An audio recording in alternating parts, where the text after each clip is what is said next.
आप सभी पत्रकारों को मेरा नमस्कार। भारत की राजधानी दिल्ली में 31 दिसंबर 2022 को एक ऐसी घटना हुई जिसने एक बार फिर से राजधानी दिल्ली के साथ पूरे देश को हिलाकर रख दिया। राजधानी दिल्ली के अंदर 31 दिसंबर, मुझे याद आ रहा है, दिसंबर 2012 और यह है दिसंबर 2022। एक दशक पहले राजधानी दिल्ली को टाइटल दिया गया था rape capital of India, crime capital of India. जिन्होंने ये टाइटल दिया था वो दोनों राजनीतिक दल उस समय विपक्ष और सड़कों पर थे। आज वही दोनों राजनीतिक दल भारतीय जनता पार्टी और आम आदमी पार्टी आज सत्ता में है। इस पूरे एक दशक में जो टाइटल था रेप कैपिटल ऑफ इंडिया का, इन्हीं लोगों का दिया हुआ आज भी बरकरार है। घटना होती है मंगोलपुरी इलाका। 20 साल की बेटी को 12 किलोमीटर तक एक गाड़ी में बैठे 5 लड़के 12 किलोमीटर तक घसीटते हैं।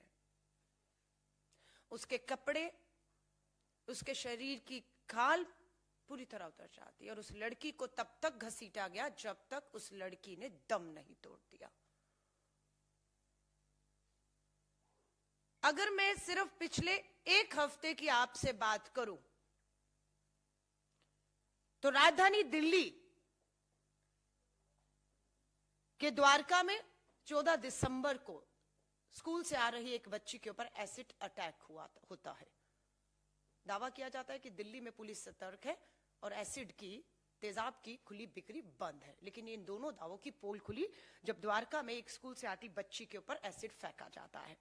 और अभी पता लगा 31 दिसंबर को पांडव नगर में भी एक लड़की को कार में खींचकर उसके ऊपर एसिड डाला गया। यह राजधानी दिल्ली के पांडव नगर की खबर है। और आज ही जब मैं आपसे बात कर रही हूं, आदर्श नगर दिल्ली से ही एक और सीसीटीवी फुटेज सामने आता है कि आदर्श नगर में एक लड़के ने एक लड़की को चाकुओं से गोद डाला है। यह राजधानी दिल्ली है। मैं वापस आती हूं मंगोलपुरी की इस खबर पर। पुलिस पर दबाव है। क्यों पुलिस लगातार इस मामले को कमजोर कर रही है? दिल्ली पुलिस पर दबाव क्या है वो इस पोस्टर में आपको साफ दिखेगा। क्या यह सच है या नहीं कि 5 अपराधी जिन्होंने उस अपराध को अंजाम दिया, 12 किलोमीटर तक बेटी को घसीटा, उन 5 में एक आरोपी का नाम मनोज मित्तल है। कौन है मनोज मित्तल? ये मनोज मित्तल भाजपा का मंगोलपुरी वार्ड नंबर 42 का सह संयोजक है। भाजपा के दबाव में दिल्ली पुलिस भाजपा के इस नेता को बचाने के लिए मामले को लगातार कमजोर करने की कोशिश कर रही है। ये हमारा सीधा आरोप है। एक लड़की जिसका नाम निधि है, दिल्ली पुलिस मीडिया के सामने अचानक उस लड़की को वारदात के 3 दिन के बाद लाती और बयान दिलवाती है। बयान से साफ समझ आता है कि दिल्ली पुलिस अपनी छवि को बचाने के लिए, भाजपा के नेता को बचाने के लिए निधि को आगे करके इस तरह के बयान दिलवा रही है कि पूरी तरह से मृत पीड़िता का चरित्र हनन हो रहा है। सवाल जो अपराध हुआ उस पे नहीं, अपराधियों पर नहीं, मृतक पीड़िता पर उठाए जा रहे हैं। परिवारजन बोले हमें नहीं पता कौन है यह निधि जिसे दिल्ली पुलिस का सबके सामने लाकर सीधा सीधा पीड़िता का चरित्र हनन कर रही है। राजधानी दिल्ली लगातार शर्मसार हो रही है। कौन लोग जिम्मेदार हैं? किनकी जवाबदेही बनती है? जिनकी जिम्मेदारी निर्भया के समय 2012 में थी, किसका इस्तीफा मांगा था? दिल्ली की मुख्यमंत्री का मांगा था। तो आज 2022 दिसंबर में अगर ये वारदात होती है तो आज दिल्ली के मुख्यमंत्री को इस्तीफा देना चाहिए या नहीं अपनी जिम्मेदारी के तहत। उस समय देश के प्रधानमंत्री डॉक्टर मनमोहन सिंह जी का इस्तीफा मांगा गया था, देश के गृह मंत्री का इस्तीफा मांगा गया था, पुलिस कमिश्नर का इस्तीफा मांगा गया था, और उस समय जो सड़कों पर थे आज वो सत्ता में है, लेकिन ना वो इस्तीफा मांग रहे हैं ना वो दे रहे हैं। वो सिर्फ पीड़िता को बदनाम करने का, अपराधियों को, भाजपा के नेताओं को बचाने का काम कर रहे हैं। ये पहली बार नहीं हो रहा। उत्तराखंड की अंकिता भंडारी को भी मत भूलिएगा, भाजपा का नेता शामिल था, इसलिए अंकिता भंडारी के मामले में को दबाने की, भाजपा के नेता को उसके रिजॉर्ट में हुई इस जघन्य अपराध को ढकने की भाजपा ने कोशिश की। आज भाजपा मात्र इसलिए खामोश है क्योंकि उनका नेता इसमें शामिल है। दिल्ली पुलिस मात्र अपनी छवि को बचाने के लिए, क्योंकि 12 किलोमीटर तक जब बेटी को गाड़ी के नीचे घसीटा जा रहा था, तब दिल्ली पुलिस की दावा है हर 2 किलोमीटर पे पीसीआर वैन खड़ी थी, लेकिन एक भी पीसीआर वैन, वो जो घटना हो रही थी 12 किलोमीटर तक, किसी की नजर में नहीं आई। चश्मदीद अगर कहता है कि 20 कॉल उसने पीसीआर कॉल्स की, लेकिन जब वो वारदात हो रही थी, उसे अंजाम दिया जा रहा था, तब तक दिल्ली पुलिस का अता पता नहीं था। और वहीं हम देखते हैं कि दिल्ली पुलिस नववर्ष की जो तैयारियां चल रही थी उसको लेकर अपनी मुस्तैदी, सतर्कता और कार्रवाई को लेकर अपने दावे पेश कर रही थी। लेकिन इस घटना ने पूरी तरह से केंद्र सरकार, दिल्ली पुलिस, दिल्ली सरकार, दिल्ली के मुख्यमंत्री और एलजी साहब, जो मात्र केंद्र के हाथों की एक कठपुतली है, उनके आदेशों का मात्र पालन करने के लिए एलजी बैठे हैं। उसके अलावा हमें नहीं लगता दिल्ली की इसी तरह की किसी भी घटना से उनका कोई लेन देन है। कहीं चाकुओं से गोदा जा रहा है, कहीं एसिड से जो है हमला किया जा रहा है, और कहीं हमारी बेटियों को गाड़ियों के नीचे रौंद के उन्हें उनके दम तोड़ने तक उनको जो है खींचा जाता है। और दिल्ली पुलिस, भाजपा पूरी तरह से चरित्रहीन। हमारा यह मानना है, भारतीय राष्ट्रीय कांग्रेस का, पहले राकेश अस्थाना जी गुजरात काडर से रहे, दिल्ली से वाकिफ नहीं थे, उन्हें कमिश्नर बनाया गया, जिसका खामियाजा किसी और को नहीं, दिल्ली को भुगतना पड़ता है। उसके बाद संजय अरोड़ा जी दिल्ली काडर से नहीं, तमिलनाडु काडर से आते हैं, दिल्ली के चप्पे चप्पे से वो भी वाकिफ नहीं है। दिल्ली को एक ऐसा पुलिस कमिश्नर या अधिकारी चाहिए जो दिल्ली के चप्पे चप्पे को, दिल्ली की नस को, एक एक अपराधी को, उसकी अपराधी प्रवृत्ति को ठीक से जानता हो और उस पर एक पूरी तरह से कार्रवाई करने का एक पूरा प्लान बनाकर उसको, हमारी जो राजधानी दिल्ली है, उसे क्राइम मुक्त कर सके। लेकिन दुख की बात है कि ऐसा होता हुआ दिख नहीं रहा। 31 दिसंबर 2022 की यह घटना, और आज मैं आपसे 4 जनवरी 2023 में बात कर रही हूं। 4 दिन बीत जाने के बावजूद भी परिवार से शुरू में मीडिया से सीधे बात नहीं करने दी। हमारी भारतीय राष्ट्रीय महिला कांग्रेस की राष्ट्रीय अध्यक्ष और महिला हमारी जो नेता हैं, जाकर परिवार से उन्होंने भी मिलने की कोशिश की, बिल्कुल भी परिवार से नहीं मिलने दिया गया। सच्चाई क्या है वो नहीं आने दी गई सामने। और पुलिस के अधिकारी जो डीसीपी वहां के रहे, उनके बयान घटना के कुछ घंटों के बाद क्लीन चिट देते हुए दिखे अपराधियों को, बिना अपराधियों के पकड़ में आए, बिना उनकी जांच हुए मेडिकल, ये कह दिया गया कि वो नशे में थे ही नहीं। बिना बेटी के पोस्टमार्टम की रिपोर्ट आए बिना पुलिस ने क्लीन चिट दे दी कि बेटी के साथ किसी तरह का कोई अपराध हुआ ही नहीं। लेकिन परिवार को लगातार लगता रहा कि बेटी के साथ कुछ अपराध हुआ है, इसकी जांच होनी चाहिए, निष्पक्षता से होनी चाहिए। सवालिया निशान एक बार फिर खड़ा होता है दिल्ली की पुलिस की साख पर, उनके दावों पर, जिसकी पोल एक के बाद एक अपराध जो है वो खोल रहा है। और देश के गृह मंत्रालय से मैं कहना चाहूंगी, देश के गृह मंत्री से मैं कहना चाहूंगी, लाल किले की प्राचीर से बेटी बचाओ का नारा देने वाले हमारे प्रधानमंत्री जी से कहना चाहूंगी, 1 दशक कम नहीं होता है। निर्भया का मामला सड़कों पर उठाकर, इस्तीफे मांगकर आप सत्ता में आए हैं, और आज 1 दशक के बाद हालात बेहतर नहीं बदतर हो रहे हैं। बेटियां पूरी तरह से राजधानी दिल्ली में असुरक्षित हैं, अपराधियों के हौसले बुलंद हैं। पुलिस या सत्ताधारी नेता पूरी तरह से अपराधियों को बचाने के लिए खड़े हुए राजधानी दिल्ली हो या देश के कोनों तक में दिख रहे हैं।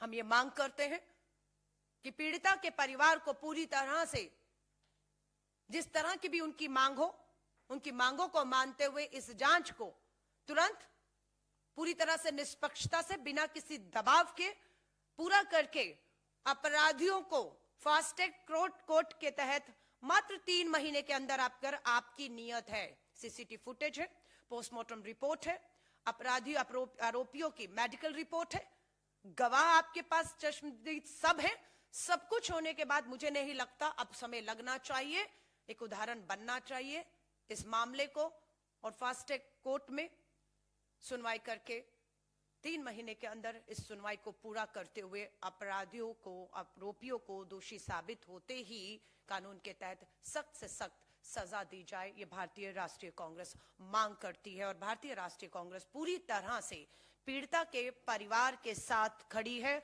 और हम उन्हें विश्वास दिलाते हैं कि दिल्ली पुलिस अपनी छवि को बचाने के लिए या भाजपा के नेता को बचाने के लिए धन, बल, सत्ता का जितना मर्जी इस्तेमाल कर ले, पीड़ित परिवार अगर हमें सुन रहा है तो हम उन्हें भरोसा दिलाना चाहते हैं कि भारतीय राष्ट्रीय कांग्रेस एक एक दोषी को, आरोपी को सजा मिल जाने तक, पीड़िता और उसके परिवार को न्याय मिल जाने तक पूरी ताकत के साथ खड़ी है और खड़ी रहेगी। धन्यवाद। आप पत्रकार साथियों को कोई इस पे सवाल हो?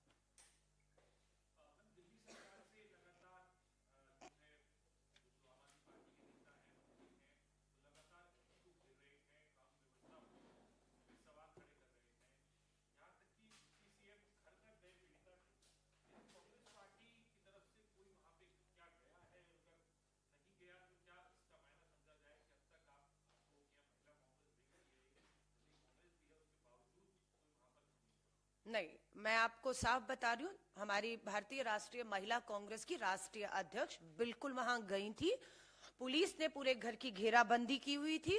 पुलिस ने पीड़िता के घर तक नहीं जाने दिया, उनके परिवार से बिल्कुल नहीं मिलने दिया गया और वो बिना मिले लौटी। इस बात का उन्हें दुख है। मेरी उनसे बात अभी नेता डिसूजा जी से हुई है। जहां तक आप दिल्ली के मुख्यमंत्री की बात कर रहे हैं, उन्हें वही मैं याद दिला रही हूं कि 2012 निर्भया में वो रामलीला मैदान से राष्ट्रपति भवन तक पहुंच चुके थे, इंडिया गेट तक प्रदर्शन हुए थे, मुख्यमंत्री का इस्तीफा मांगा जा रहा था, गृह मंत्री, प्रधानमंत्री के इस्तीफे मांगे जा रहे थे, पुलिस कमिश्नर के। आज दिल्ली के मुख्यमंत्री मात्र एक ट्वीट तक सीमित है, मात्र एक ट्वीट तक सीमित है।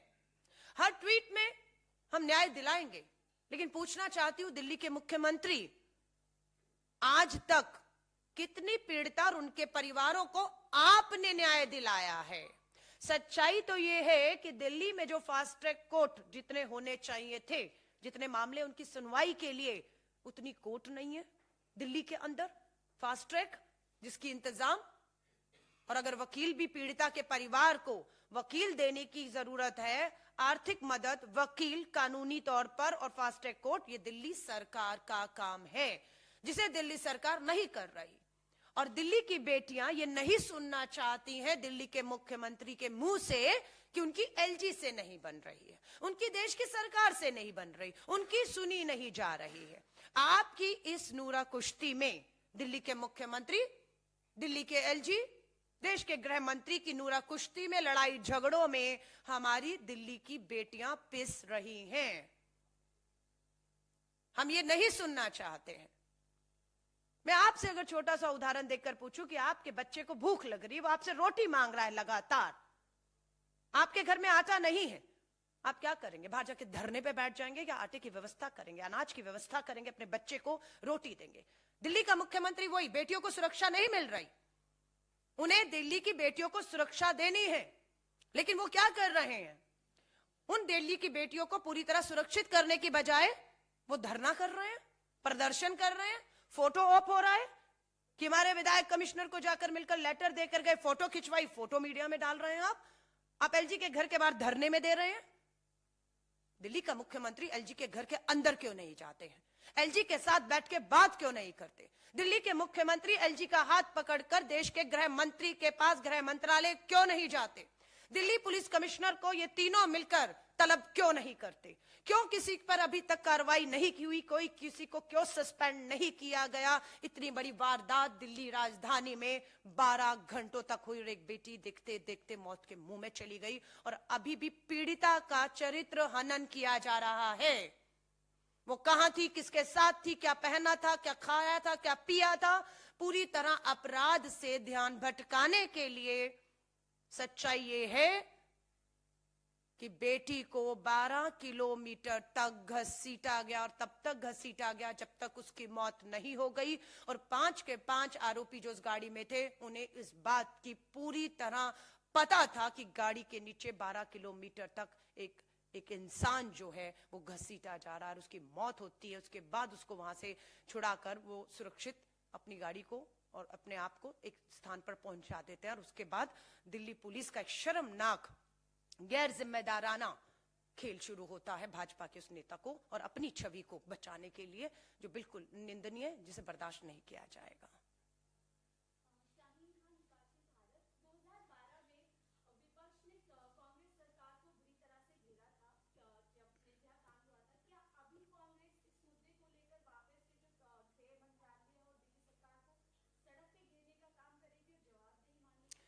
देखिए, उन्होंने हमें घेरा था इसलिए हम उन्हें घेरेंगे, ऐसा बिल्कुल भी नहीं है। अपराध उस समय भी हुआ, सड़कों पर विपक्ष ने निकलकर उस समय भी अपना धर्म निभाया था और सत्ता में बैठी कांग्रेस ने अपना धर्म निभाया था। निर्भया को अच्छे से अच्छा इलाज मिले, विदेश भेजकर उसका इलाज करा के उसकी जान को बचाने की अंतिम तक कोशिश की गई। पीड़िता के परिवार को बड़े से बड़ी कानूनी मदद, आर्थिक मदद दी गई। उनका हौसला बढ़ाया गया। श्रीमती सोनिया गांधी जी, प्रधानमंत्री, गृह मंत्री, मुख्यमंत्री शीला दीक्षित जी पीड़िता के परिवार के साथ खड़े थी। आज कोई दिख रहा है आपको खड़े हुए?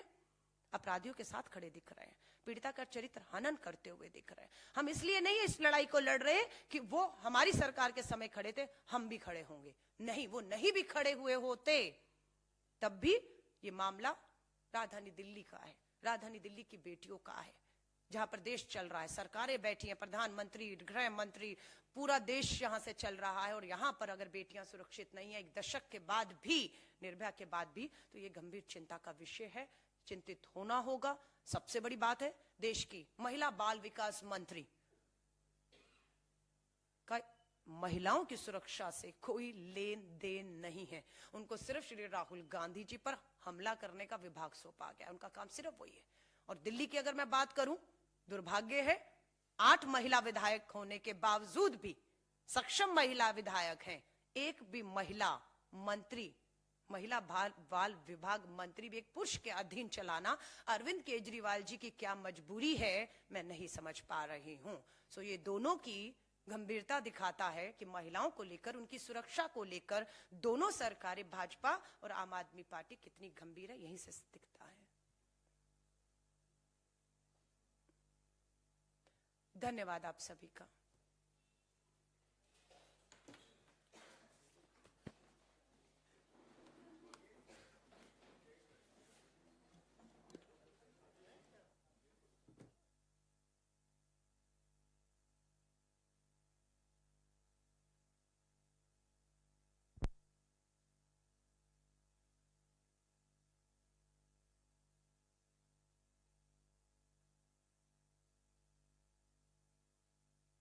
तस्नीम टीवी परिवार की तरफ से आप सभी को नए साल की मुबारकबाद।